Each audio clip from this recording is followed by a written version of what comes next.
Assalamualaikum warahmatullahi wabarakatuh. Salam Indonesia, Horas Medan, dan salam Ahoy. Hai anak-anak Indonesia, selamat pagi. Apa kabar kalian semua?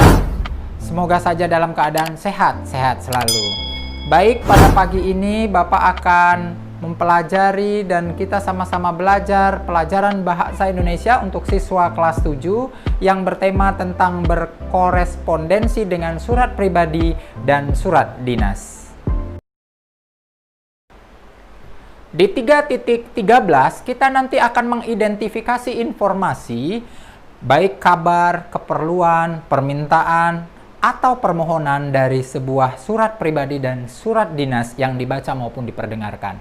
Kemudian di 4.13 kita nanti mencoba menyimpulkan isi dari sebuah yang namanya kabar, keperluan, permintaan, atau permohonan dari surat pribadi maupun surat dinas dari apa yang dibaca maupun diperdengarkan. Setelah pembelajaran ini selesai, kita diharapkan mampu untuk mengenali ciri surat pribadi dan surat dinas dan nantinya mengidentifikasi ciri dari surat-surat dinas tadi. Kemudian menyimpulkan isi surat pribadi dan surat dinas. Nah, Nanda, untuk sebelumnya kita lanjutkan, coba perhatikanlah gambar berikut ini. Nah, Nanda, di gambar berikut ini tertera bahwa ada sedikit surat cinta untuk Bunda. Nah, ini di gambar ini dalam rangka memperingati Hari Ibu pada tanggal 22 Desember, maka diadakanlah lomba menulis surat cinta untuk Bunda. Nah, di sini satu contoh kita masih ingat kembali mereview ulang bagaimana sebenarnya surat itu semestinya. Ada di sampingnya ada gambar amplop. Itu menyatakan bahwa amplop itu adalah merupakan tempat sebagai wadah untuk di mana surat itu dimasukkan dan dialamatkan kepada seseorang. Inilah beberapa contoh dan sebagai sugesti buat kita bersama pendahuluan apa itu sebenarnya surat. Ananda, kemampuan kita menulis surat itu memang sangat perlu dan sangat sekali diperlukan bagi semua orang, bagi semua profesi yang ada. Melalui unit ini, nanti kita akan belajar untuk mengungkapkan pikiran dan perasaan kita, aspirasi kita menggunakan bahasa Indonesia. Ayo belajar bersungguh-sungguh. Nah, Nanda, sebelum kita belajar itu perhatikan dulu contoh surat berikut ini, karena di contoh surat ini adalah merupakan surat dari seseorang anak siswa kelas 4 SD yang menyurati Bapak Presiden kita untuk memberikan surat cinta untuk Presiden. Kita perhatikan berikut ini. Lelawan 29 November 2015. Bapak Presiden yang terhormat. Bapak, saya siswa kelas 4 SDN Kuala Pandu. Saya tinggal di desa Kuala Panduk. Sudah 1 minggu saya dan beberapa teman lain tidak bersekolah karena kami sakit. Kami sakit karena menghirup udara yang berasap. Dada kami sesak ketika bernapas. Mata kami perih ketika terbuka. Rasanya sangat tidak nyaman. Bapak, sebentar lagi kami harus ujian akhir semester. Kami harus masuk sekolah untuk belajar dan ujian. Kami tidak bisa bersungguh-sungguh belajar dan ujian karena asap tebal di kelas. Bapak, tolong kami segera. Kami ingin tumbuh dan belajar seperti anak-anak di kota lain. Kami belajar dan menjadi sukses seperti Bapak. Kami ingin belajar dengan menghirup udara bersih tanpa asap. Farhah Astina, Palalawan, Riau. Nah, anak-anak, dari contoh surat pribadi yang dikirimkan oleh Farhah Fatinah tadi, siswa kelas 4 SD ya, di Riau, beliau mengirimkan surat kepada Bapak Presiden, itu menyatakan bahwa secara pribadi anak-anak tersebut mengirimkan surat kepada Bapak Presiden. Maka kalau kita kaji dari jenis pembagian surat yang digolongkan tadi adalah surat pribadi. Mengapa surat pribadi? Karena surat tersebut adalah merupakan bentuk tulisan surat menyurat yang dilakukan antar seseorang kepada orang lain sebagai bentuk pribadi dan bukan sebagai wakil atau urusan yang berkaitan dengan kelembagaan atau sebuah kedinasan atau sesuatu yang sifatnya resmi. Nah, Ananda, bentuk surat pribadi ini untuk di Indonesia menuliskannya itu sebenarnya lebih sulit dibanding dengan memperhatikan surat-surat yang lain. Mengapa saya katakan demikian? Karena perlu memperhatikan hal-hal di luar aturan kebahasaan dari bahasa Indonesia. Nah, jika bahasa dalam surat resmi itu lebih baku, maka jelas polanya. Maka tidak pula demikian dalam surat pribadi ini. Surat pribadi kan tidak baku. Maka dalam surat pribadi ini ada hal yang perlu diperhatikan karena tidak baku tadi. Apa yang harus diperhatikan karena bahasanya tidak baku? Yakni tata etika atau sopan santun. Agar walaupun bahasanya tidak baku, tapi cara penyampaian kita itu harus beretika dan bersopan santun. Karena tadi anak tadi walaupun kelas 4 SD dia beretika dan menyampaikan rasa sopan santunnya kepada presiden dengan baik. Khususnya, jika kamu menulis surat kepada orang lain, itu lebih dewasa atau kepada orang-orang yang lebih tua, itu harus saja kamu kenal dulu orangnya, agar kamu mengetahui bagaimana cara kamu mengekspresikannya kepada orang tersebut. Oke? Nah, mengenal ciri-ciri surat pribadi, biasanya kita pahami bahwa surat pribadi itu bentuk komunikasi yang sifatnya itu pribadi, antar satu orang pengirim dengan orang kedua sebagai yang menerimanya. Kemudian ciri yang kedua, surat pribadi itu berisi tentang apa saja yang ada. Pertama, tanggal. Tadi ya, pahlawan itu tempatnya sudah ada, tanggal suratnya. Dan alamat suratnya kepada siapa ditujukan. Tadi kepada Bapak Presiden ya. Kemudian pembuka suratnya dia sudah sampaikan tadi, Bapak Presiden yang kami hormati. Kemudian pendahuluan dia sampaikan dulu bahwa dia siswa kelas 4 SD, bahwa dia tinggal di daerah Pekanbaru, dia merasakan langsung masuk ke bagian isinya. Dia mengeluh tentang kondisi asap yang ada di daerah tersebut.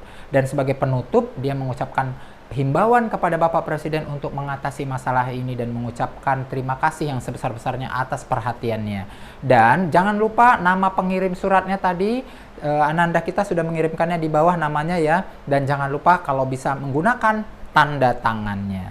Dan yang ketiga, ciri-cirinya adalah surat pribadi itu berkaitan dengan masalah yang hubungannya masalah pribadi, yang menanyakan kabar, keperluan pribadi, dan tujuan komunikasi pribadi kepada orang lain. Sekarang kita masuk ke pembagian surat yang kedua, disebut dengan surat dinas. Surat dinas itu adalah surat yang ditulis oleh seseorang yang dalam hal ini adalah situasi yang formal dan untuk kepentingan yang formal. Surat ini ditulis dari seseorang atas nama suatu lembaga atau instansi pemerintah atau perusahaan atau sebuah organisasi yang ditujukan kepada lembaga, atau isi dalam surat dinas ini harus bersifat resmi. Dalam surat dinas ini yang perlu kita perhatikan adalah penggunaan bahasanya, karena bahasa di sini harus bahasa surat dinas yang baku, berbeda dengan surat pribadi tadi. Nah, surat dinas ini tidak memerlukan bahasa yang berbunga-bunga dan bertele-tele, karena bahasa surat dinas ini harus singkat dan resmi, jelas, serta polanya itu tetap. Nah, untuk lebih jelasnya, coba perhatikanlah contoh surat dinas berikut ini untuk memperhatikan apa sebenarnya ciri-ciri dari surat dinas itu. Silakan. Baik, di bagian kepala surat ada tulisan Panitia Kegiatan Perkemahan Sabtu dan Minggu Persami Pramuka SMP Mutiara Harapan 1 Tuban. Di bagian kedua, perhatikan di situ ada tanggal surat. Dia tidak meletakkan tempat karena sudah ada nama tempatnya Tuban di kepala surat. Jadi di bagian tanggal surat dia hanya meletakkan tanggal, bulan, dan tahunnya. 23 November 2015. Kemudian di nomor 3-nya dia ada melampirkan nomor. Nomornya sudah diterangkan dan lampirannya ada di situ. Kemudian dia juga melampirkan alamat yang dituju. Untuk alamat yang dituju, tidak lagi menggunakan kata kepada, langsung menggunakan yang terhormat atau singkatan YTH titik. Jika dia menggunakan nama jabatan, misalnya menggunakan kata sapaan Bapak, Ibu, saudara, dan saudari, maka dia langsung menyebutkan namanya tanpa menyebutkan titelnya. Tetapi kalau mau menyebutkan titelnya, kita tidak perlu menuliskan lagi nama-nama sapaannya Bapak Ibu tadi. Seperti ini, yang terhormat Wali Murid Sofia Nazila di Tuban. Untuk selanjutnya, hal atau permohonan izin. Nah, kemudian langkah selanjutnya salam pembukanya dengan hormat. Nah, baru kita masuk ke bagian isinya. Dalam rangka upaya untuk lebih mengenal lingkungan pantai dan membantu pelestarian lingkungan, Pramuka SMP Mutiara Harapan 1 akan mengadakan perkemahan Sabtu dan Minggu pada tanggal 5 sampai dengan 6 Desember 2015 di kawasan Pantai Kelapa, Tuban. Oleh sebab itu, kami mohon kepada Bapak Ibu untuk mengizinkan putra-putrinya mengikuti kegiatan persami tersebut. Sebagai bahan pertimbangannya, kami lampirkan jadwal kegiatan. Nah, di bagian terakhir ada kata-kata penutup. Terima kasih atas perhatian dan izin Bapak dan Ibu. Nah, di bagian bawah lagi ada hormat kami dan tanda tangan dari Ketua Panitia Rozik Ahmad Zaini dan diketahui dan mengetahui oleh Kepala Sekolah Bapak Imam Mustaqim MPD. Baik Ananda, kita telah melihat dan membaca sebuah surat dinas ya. Nah, surat dinas itu tadi berisi tentang keperluan kedinasan, tentang pramuka ya, dan dia bersifat resmi karena sekolah mengirimkan surat permohonan izin menginap untuk orang tua. Nah, jadi lembaga sekolah mengirimkan kepada orang tua. Sebelum kamu mengetahui contoh surat dinas yang tadi itu, terlebih dahulu kamu harus mengetahui dulu apa sih struktur surat dinas tersebut. Nah, susunan surat dinas tadi seperti yang sudah dilayangkan akan diceritakan selanjutnya. Nah, pada dasarnya struktur surat dinas ini tidak jauh berbeda dengan surat pribadi. Susunannya itu hanya berbeda tipis. Misalnya dalam surat dinas ada kepala suratnya karena instansi yang mempertanggungjawabkannya. Sedangkan surat pribadi itu tidak ada kepala suratnya karena secara pribadi begitu. Nah, dalam surat dinas ini hanya boleh ditulis sebuah instansi kepada instansi yang lain atau kepada individu. Nah, seseorang atas nama individu tidak diperbolehkan untuk menulis surat dinas. Kenapa? Karena dia tidak mengatasnamakan kedinasan secara pribadi. Nah, oleh sebab itulah pada surat dinas ada kepala surat dan ada nomor suratnya. Ananda, isi surat dinas ini biasanya memiliki topik-topik pembahasan kedinasan. Misalnya ada undangan rapat, atau permohonan maaf, atau permohonan izin. Seperti tadi ya, permohonan izin menginap dari suatu instansi kepada satu orang atau kepada instansi yang lain. Dalam bentuk lamaran pekerjaan juga merupakan satu contoh dari surat dinas. Ada lagi surat permintaan tidak masuk sekolah atau izin menggunakan tempat dan lain sebagainya. Itu merupakan contoh-contoh dari surat dinas. Baik Ananda, untuk lebih memastikannya tentang struktur surat dinas, perhatikan slide berikut ini. Tadi kita sudah memaparkan tentang apa yang ada dalam kop suratnya. Ada tadi nomor suratnya, kemudian tanggal suratnya ada ya. Lampirannya juga, halnya juga tadi diceritakan. Alamat suratnya juga disampaikan tadi kepada orang tua atau wali murid. Kemudian salam pembukanya dengan hormat tadi ada. Kemudian isinya jadi sudah disampaikan juga bahwa isinya menceritakan tentang kegiatan yang diadakan tentang persami ya. Perkemahan Sabtu Minggu di sekolah dan mohon izin kepada orang tua untuk anak putra-putrinya mengikuti kegiatan tersebut. Dan di bagian penutup, atas keriduan dan keizinannya diucapkan terima kasih. Dan di bagian terakhir ada nama dan tanda tangan dari pihak yang memperkuatnya serta nama dan tanda tangan dari pihak penulis surat tersebut. Baik Ananda, berarti Bapak sudah bisa menyimpulkan ya bahwa kalian semua sudah tahu jenis surat tadi ada berapa? Oke, ada dua ya, surat pribadi dan surat dinas. Camkan itu baik-baik. Jangan lupa lagi apa ciri-ciri masing-masing. Oke, Nak. Nah, Ananda, sekarang kita mencoba untuk menyimpulkan isi surat pribadi dan surat dinas. Perhatikan kedua contoh surat pribadi berikut ini. Baik, kita akan menganalisis dua surat pribadi. Surat pertama, Malang 14 November 2015. Salam semangat pelajar. Apa kabarmu Oji? Oji, saya dengar kotamu sedang dilanda bencana asap. Aku khawatir akan keadaanmu. Apakah kamu baik-baik saja? Apakah kamu dapat belajar di sekolah tanpa terganggu asap?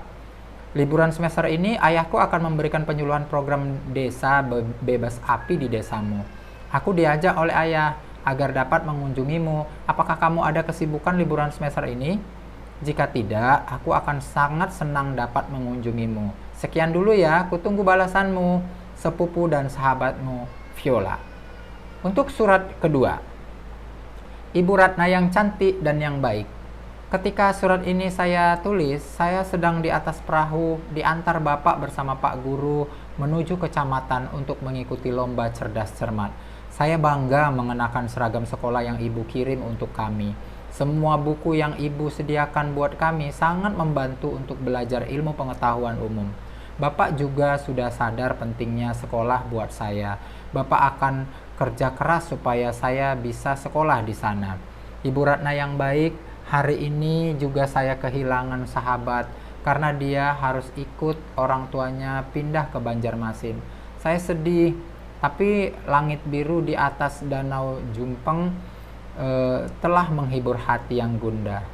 Kedatangan Ibu dan Mister ke tempat kami membuat saya ingin terus belajar tentang apa saja. Kami memang jauh berada di pedalaman. Kami tak punya cita-cita yang tinggi. Kami hanya ingin bisa berbagi ilmu seperti Ibu dan Mister. Kami tak ingin danau yang indah ini digusur oleh perusahaan batubara. Karena itu kami harus pandai.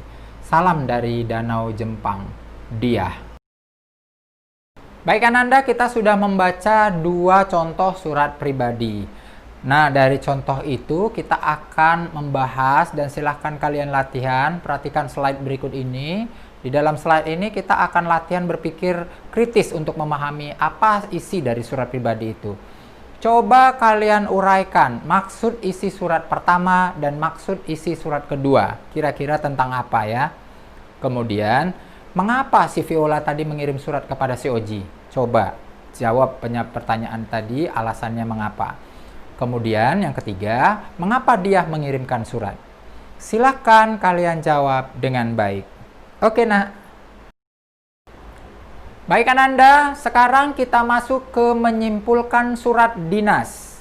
Untuk itu, perhatikan 2 contoh surat dinas berikut ini. Surat dinas pertama. Sekolah Menengah Pertama Negeri 43 Jalan Pahlawan Trip 2 nomor 102 Makassar. 15 April 2015. Hal ucapan terima kasih. Yang terhormat pimpinan Museum Hasanuddin Makassar. Dengan hormat, kami mengucapkan banyak terima kasih atas sambutan dan layanan pihak Museum Hasanuddin Makassar kepada siswa SMP Negeri 43 saat kegiatan karya wisata minggu lalu. Kami sangat berterima kasih atas waktu dan kesabaran menjawab semua pertanyaan siswa kami dan kesibukan atas kunjungan kami. Kami perlu menyatakan bahwa keluarga besar SMP Negeri 43 merasa puas atas kunjungan ke Museum Hasanuddin Makassar. Semoga kerjasama yang baik ini dapat dilanjutkan di masa mendatang. Hormat kami Kepala Sekolah Andi Laki Mapang, SPD. Surat kedua. Jakarta, 20 Mei 2015. Hal permohonan izin atas nama Elvira KT. Kepada yang terhormat guru mata pelajaran di SMP Negeri 3 Malang. Dengan hormat. Dengan ini saya orang tua Elvira KT memohon kepada Bapak untuk mengizinkan anak kami tidak masuk sekolah pada tanggal 25 November 2015 karena ada kepentingan keluarga. Demikian surat permohonan izin ini saya buat atas perhatian dan izin yang Bapak berikan. Saya ucapkan banyak terima kasih. Tak lupa kami sekeluarga mengucapkan maaf lahir dan batin. Hormat saya, Lede KT. Baik Ananda, kita sudah membaca tentang 2 contoh surat dinas yang sudah Bapak bacakan tadi. Nah, sekarang kita latihan berpikir kritis untuk memahami surat dinas tersebut. Sekarang coba uraikan maksud dari kedua isi surat dinas di atas. Apa maksud masing-masing? Yang kedua, mengapa panitia merasa perlu menulis surat kepada wali murid? Coba silahkan beri alasannya. Dan yang ketiga, mengapa surat permohonan izin tersebut berbentuk surat dinas, bukan surat pribadi? Silahkan dijawab. Baik Ananda, demikian tadi pembelajaran kita. Mudah-mudahan bermanfaat buat kalian semua. Dan Bapak harapkan kalian tetap menjaga kesehatan. Demikian pembelajaran kita. Assalamualaikum warahmatullahi wabarakatuh. Salam Indonesia, Horas Medan, dan salam Ahoy.